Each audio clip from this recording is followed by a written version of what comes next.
Welcome classic rock fans to a top 10, and today we're looking at the 10 worst progressive rock albums.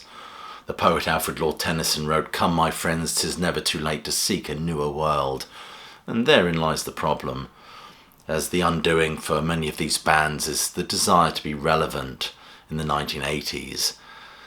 Many of these albums are just plain awful, they simply don't work or are ruined by the production affectations of the time. Anyway, enough of this flim-flam, let's get into it, shall we? What are the top 10 progressive rock stinkers? Number 10 is Steve Hackett and Cured from 1981. Many consider this to be Hackett's pop album. There's a couple of instrumentals which are okay-ish, I think, but the bulk of the materials is pretty awful. I think it's fair to say that Steve Hackett doesn't write good pop tunes. And the other problem is the lack of musicians on this album. There's the two Hackett brothers and Nick Magnus, I believe.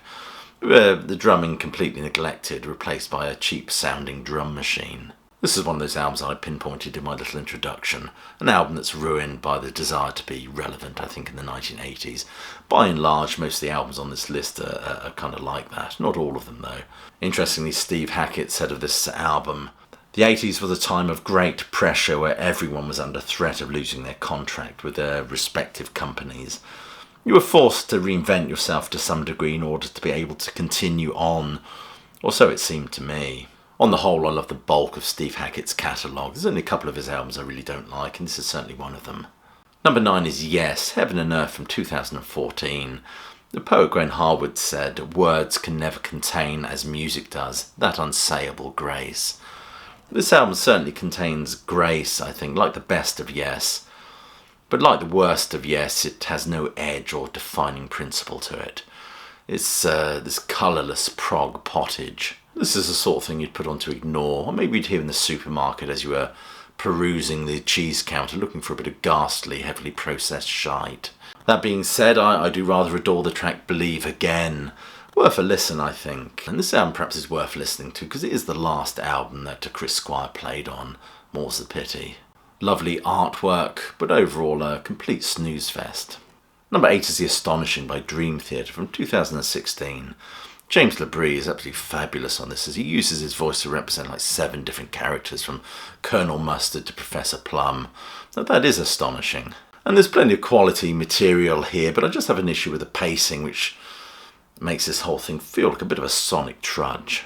I just think the band bit off more than they could chew, conceptually at least anyway. It's just 2 hours of brain rogering with a rather twee ending to it all. There's some great stuff on this album. I think, kind of like Jethro Tull's Under Wraps, I think there's a great album to be excavated from this, but I've yet to find it.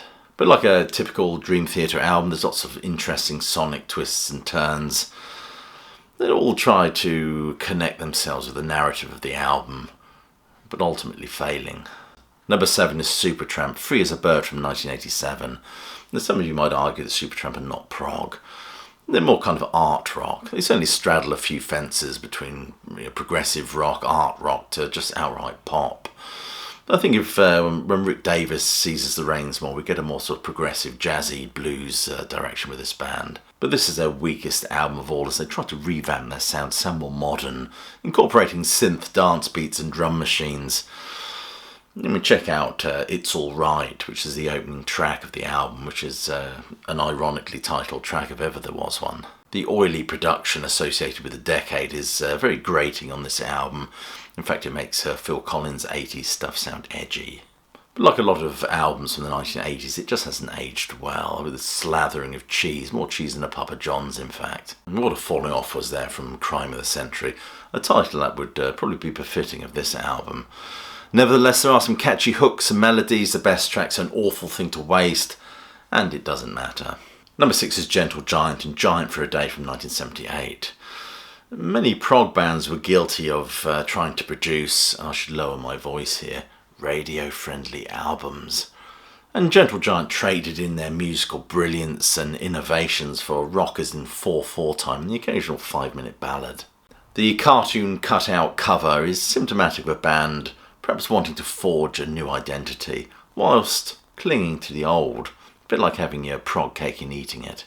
It's certainly, at best, you could say it's a band rather puckishly toying with its own identity. At worst, it could be a band just trying to sell out, bereft of ideas perhaps. Words from the Wise is enjoyable. There's a couple of rockers, Rock Climber and A Little Brown Bag, and Derek Shulman's voice is strong on this album. But as a Gentle Giant album, it just leaves me cold, I'm afraid. And number 5 is Jethro Tull Under Wraps from 1984. The quality of the writing is certainly there, and I certainly applaud Anderson's spirit of experimentation. There is a great album in here somewhere, but just waiting to be excavated, and I'm hoping a new mix will do just that. But I stand by my decision to put this album in its current form on this list. I think Under Wraps is simultaneously good, yet simultaneously bloody awful. It's a bit like Schrodinger's prog album. And this is not a case of guitars good, synths bad, because I really enjoyed the A album. I know a lot of you have issues with that record, but I really like A. It's just the drumming and the sound of this album, it just pollutes the whole affair. Interestingly, Ian Anderson said of Broadsword and the Beast that it's essentially a collection of folk songs with modern electronic elements. But with this one, we have to really dig deep to find Jethro Tull here, and that usually comes in the form of a guitar lick or a melodic flute line here and there. One critic has said that this album is comprised of tasteless music and lyrics inspired by too many viewings of From Russia With Love. Well, I agree with part of what he's saying. I stand by my decision to put this album on this list in its current form, but I reiterate what I said at the beginning, that there is a good album here waiting to be excavated. Let's keep our fingers crossed for the new mix, shall we? Number 4 is ELP and Love Beach from 1978. My word, I think I've eked out quite a career complaining about this album. I must admit I was tempted to include In the Hot Seat, as that's pretty bloody awful as well.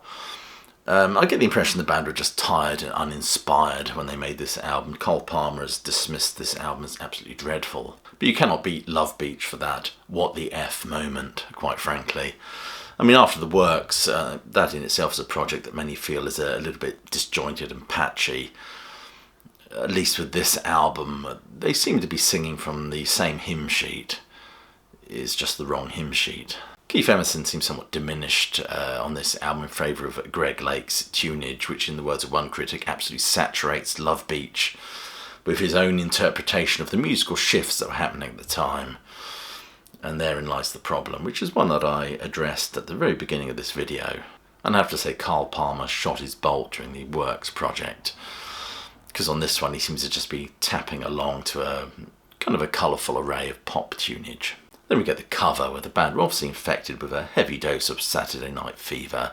Number 3 is GTR from 1986. Though one critic rather waggishly suggested it should be called SHT. This is the sole album from this AOR supergroup, and with its affected production and sound, it's just another steaming 1980s prog turd. And this was the brainchild of manager Brian Lane, who figured the forging of these two prog behemoths would be a fabulous idea. Unfortunately, there was a conflict, I think, between Howe and Hackett. Howe, fresh from Asia, and Hackett had his own ideas about how things should be done. This album takes the two most distinctive guitarists in prog and makes them sound like they're autopiloted sessioneers at a foreigner recording.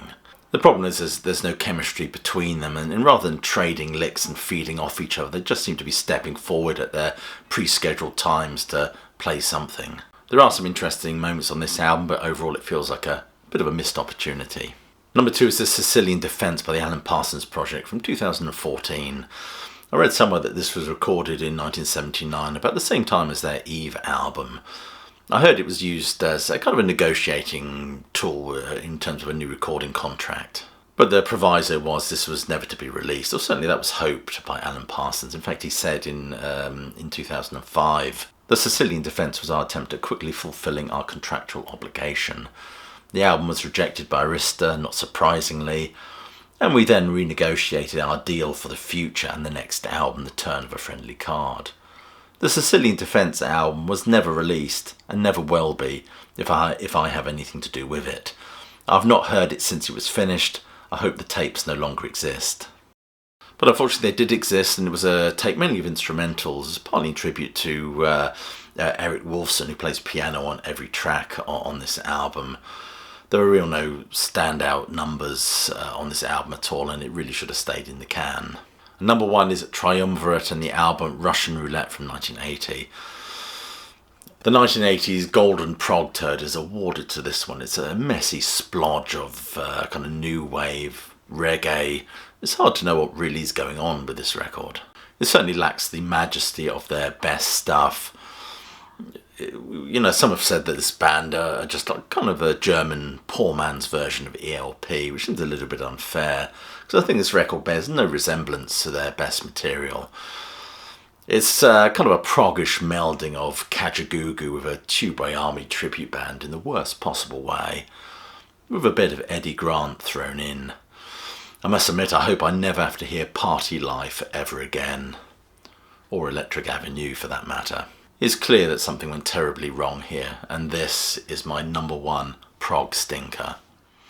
Anyway, I hope you enjoyed this video. I found it very amusing to go through these albums. Please do click like, subscribe, check the notification bell. I think I might have said that at the beginning. Oh well, maybe I did, maybe I didn't. And share it if you know somebody who might enjoy it. Or another thing is, think about becoming a Patron for the new year. There's a link just below this video. We're really forming a classic rock community over there. Anyway, I'll just wish you all a happy new year and hope you're well, staying safe, and of course that you keep listening.